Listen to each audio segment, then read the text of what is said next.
आप सभी बहनें जानती हैं ग्राम संगठन में लगभग 5 ऐसे पदाधिकारी होती हैं जिन पर काम करने से महिलाओं को सम्मान, सरकारी पहचान और हर महीने मानदेय मिलता है या नहीं।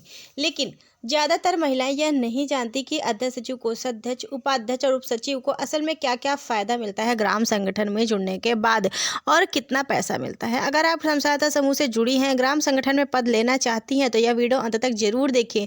आज हम आपको सिर्फ सच्चाई और नियम के अनुसार जानकारी देने वाले हैं। सबसे पहले बात कर लेते हैं ग्राम संगठन होता क्या है, क्योंकि ये आपके लिए जानना जरूरी है। बहुत सारी बहनें ग्राम संगठन में जुड़ तो जाती हैं, पता ही नहीं होता है कि आखिरकार ग्राम संगठन है क्या।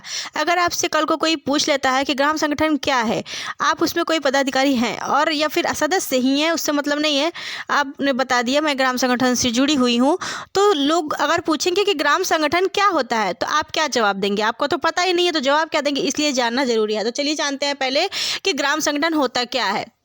ग्राम संगठन स्वयं सहायता समूह का एक संघ होता है जो NRLM योजना के अंतर्गत चलता है। इसका काम होता है महिलाओं को संगठित करना, सरकारी योजनाओं से जोड़ना, ऋण, प्रशिक्षण और रोजगार दिलाने का काम करना। इसके अलावा जब एक गांव में, एक ग्राम पंचायत में 5 से अधिक समूह बन जाते हैं तो एक ग्राम संगठन का गठन किया जाता है। ये भी आप बोल सकती हैं। सबसे पहले बात करते हैं ग्राम संगठन के अध्यक्ष को फ़ायदा और मानदेय क्या मिलता है। अध्यक्ष को क्या क्या फ़ायदा मिलता है वो जान लीजिए।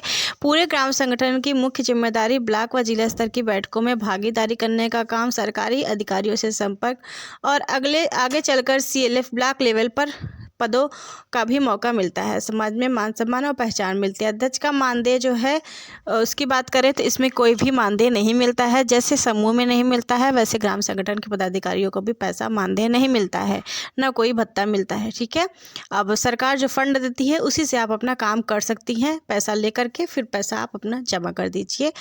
और इसके अलावा आपको बताएं यहाँ पर ग्राम संगठन के सचिव को क्या फ़ायदा और मानदेय मिलता है। सचिव के फ़ायदे जानिए। सचिव को पहले काम क्या होता है, सभी रजिस्टर और रिकॉर्ड की जिम्मेदारी रखने का काम, सरकारी नियमों की पूरी जानकारी, पढ़ी लिखी महिलाओं के लिए अच्छा अवसर होता है। भविष्य में बुक कीपर या कार्यालय के कार्य का मौका भी मिलता है।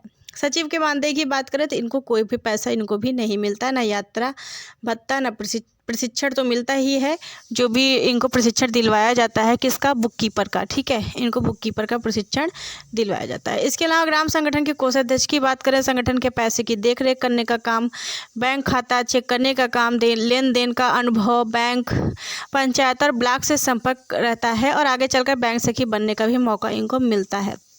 कोषाध्यक्ष के मानदेय की बात करें, करीब इसमें कोई भी मानदेय नहीं मिलता है। कुछ जगह प्रोत्साहन राशि दी जाती है कुछ जगह पर, लेकिन वैसे कोई पैसा नहीं मिलता है, इतना ध्यान रखिए।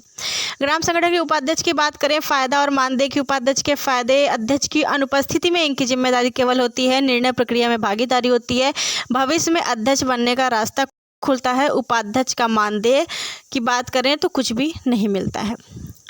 ग्राम संगठन के उप सचिव के मानदेय और फ़ायदे की अगर बात करें तो सचिव की मदद करने का काम इनका होता है, मीटिंग की कार्रवाई लिखने में सहयोग करने का काम, रिकॉर्ड और रिपोर्टिंग का अनुभव, भविष्य में सचिव बनने का अवसर इनको मिलता है। ठीक है, उप सचिव को, और सचिव नहीं रहती हैं तो उनकी अनुपस्थिति में इनका काम होता है। उप सचिव के मानदेय की बात करें तो इनको भी 1 रुपये भी मानदेय नहीं मिलता है।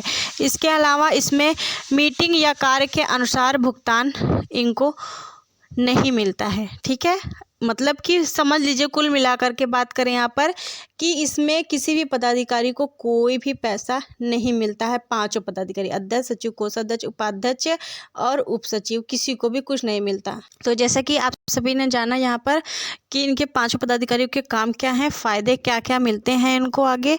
और देखिए इनको ट्रेनिंग वगैरह के भी मौके दिलाए जाते हैं जो भी ग्राम संगठन के द्वारा मिलते हैं। ठीक है, इसके अलावा पैसे की बात करें तो पैसा नहीं मिलता है, इसमें ना कोई भत्ता मिलता है। सरकार जो फंड जारी करती है उसी फंड से ये अपना काम कर सकती हैं। ठीक, और जितनी भी इसमें सदस्य बहनें होती हैं उनको भी इसमें मौका मिलता है, यानी कि कोई भी महिला उस पैसे का इस्तेमाल कर सकती है, पैसा ले सकती है एक प्रकार से ब्याज के रूप में।